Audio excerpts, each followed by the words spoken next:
Bismillahirrahmanirrahim. Assalamualaikum warahmatullahi wabarakatuh. Perkenalkan, nama saya Muhammad Yogi Saputra. Di sini saya akan menjabarkan tentang materi akhlak. Akhlak berasal dari bahasa Arab yakni al-khuluq, yang berarti tabiat, perangai, tingkah laku, kebiasaan, atau kelakuan. Menurut istilahnya, akhlak merupakan sifat yang tertanam di dalam diri seseorang manusia yang bisa mengeluarkan sesuatu dengan senang dan mudah tanpa adanya suatu pemikiran dan paksaan. Sedangkan menurut para ahli, pengertian akhlak ialah sebagai berikut. Ada dua, yaitu akhlak mahmudah dan madmumah. Pengertian akhlak mahmudah yaitu segala tingkah laku yang terpuji dan dapat disebut juga dengan akhlak fadilah atau akhlak yang utama. Keutamaan akhlak mahmudah. Perbuatan yang baik merupakan akhlak karimah yang wajib dikerjakan. Akhlak karimah berarti tingkah laku yang terpuji yang merupakan tanda kesempurnaan iman seseorang kepada Allah. Akhlak al-karimah dilahirkan berdasarkan sifat-sifat yang terpuji. Akhlak yang disebut-sebut juga dengan akhlak mahmudah. Sedangkan yang kedua adalah akhlak mazmumah, yaitu perangai atau tingkah laku yang tercermin pada diri manusia yang tercenderung melekat dalam bentuk yang tidak menyenangkan orang lain. Dalam beberapa kamus dan ensiklopedia dihimpun pengertian buruk sebagai berikut. Yang pertama, rusak atau tidak baik, jahat, tidak menyenangkan, tidak elok, jelek. Yang kedua, perbuatan yang tidak sopan, kurang ajar, jahat, tidak menyenangkan. Yang ketiga adalah segala yang tercela, lawan baik, lawan pantas, lawan bagus, perbuatan yang bertentangan dengan norma-norma atau agama, adat istiadat, dan masyarakat yang berlaku.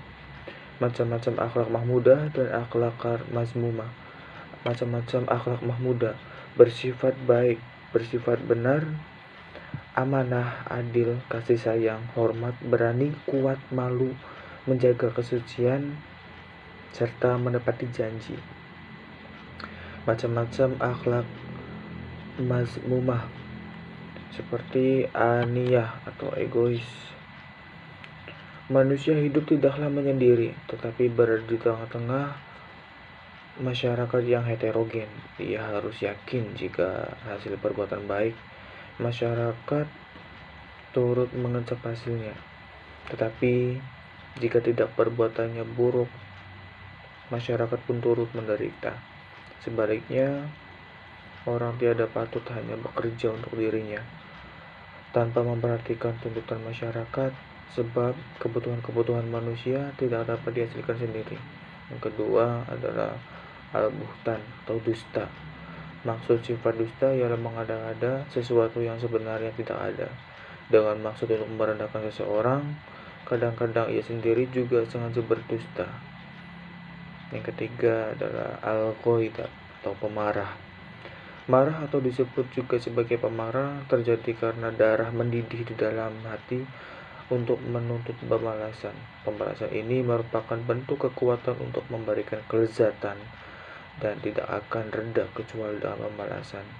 Amarah merupakan bagian dari karakter yang selalu ada pada diri manusia. Yang selanjutnya adalah al-hazad atau dengki. Dengki adalah suatu pemikiran yang membuat dirinya merasa sakit jika orang lain mendapatkan suatu kesenangan dan ia ingin agar kesenangan itu diambil dari orang itu meskipun ia sendiri tidak akan mendapatkan keuntungan apapun dengan hilangnya kesenangan itu. Selanjutnya al-istikbar atau sombong. Sombong yaitu menganggap dirinya lebih dari yang lain sehingga ia berusaha menutupi dan tidak mau mengakui kekurangan dirinya, selalu merasa lebih besar, lebih kaya, lebih pintar, lebih dihormati, lebih mulia, dan lebih menguntungkan dari yang lain. Berikutnya adalah al-isyraf atau berlebihan. Al-isyraf ialah menyanyiakan sesuatu tanpa manfaat, melebihi batas di setiap perbuatan. Misalnya menyanyiakan harta, ini dilarang oleh agama dan merupakan penyakit hati. Mengeluarkan harta tanpa faidah, umpama makan dan minum dikala belum lapar dan belum haus, atau makan minum yang berlebihan, berpakaian terlalu menyolok secara keterlaluan. Selanjutnya al-ifsad, berbuat kerusakan. Orang yang berbuat kerusakan jiwanya seperti jiwa serigala, yaitu selalu berusaha bagaimana caranya menganiaya orang lain. Selanjutnya adalah al-namimah atau mengadu domba, menyampaikan perkataan seseorang atau menceritakan keadaan seseorang atau mengabarkan pekerjaan seseorang kepada orang lain yang dimaksud mengadu domba antara keduanya atau merusak hubungan baik antara mereka. Berikutnya adalah al-sihiriyah atau berolok-olok, merupakan keaiban atau kekurangan orang dengan menertawakannya, dengan memperkataannya, atau dengan meniru perbuatan dengan isyarat.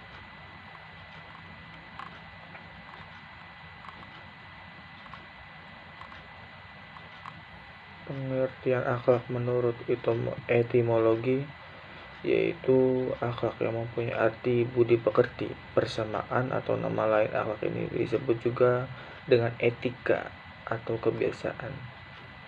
Tujuan akhlak untuk menjadikan manusia sebagai makhluk yang lebih tinggi dan sempurna dan membedakannya dari makhluk-makhluk yang lainnya menjadi suatu hal yang harus dimiliki oleh manusia agar lebih baik dalam berhubungan baik sesama manusia, apalagi dengan Allah sebagai pencipta. Jenis-jenis akhlak baik atau al-hamidah dan akhlak buruk atau ad-damimah.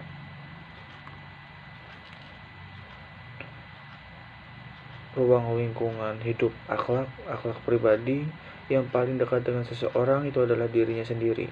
Maka hendaknya seseorang itu menginsyafi dan menyadari dirinya sendiri, karena hanya dengan insyaf dan sadar kepada diri sendirilah pangkal kesempurnaan akhlak yang utama, budi yang tinggi. Akhlak berkeluarga. Akhlak ini meliputi kewajiban orang tua, anak, dan karib kerabat. Kewajiban orang tua terhadap anak dalam Islam mengarahkan pada para orang tua dan pendidik untuk memperhatikan anak-anak secara sempurna. Akhlak bermasyarakat, ini tetangga kita ikut bersyukur jika orang tuamu bergembira dan ikut susah jika orang tuamu susah. Mereka menolong dan bersama-sama mencari kemanfaat dan seseorang kemudaratan.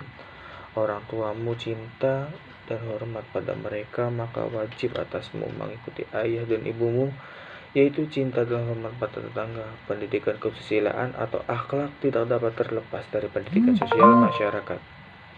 Kesusilaan atau moral tumbuh di dalam masyarakat. Akhlak bernegara.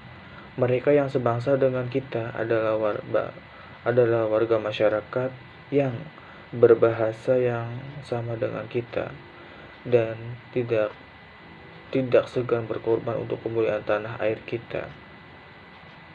Akhlak beragama.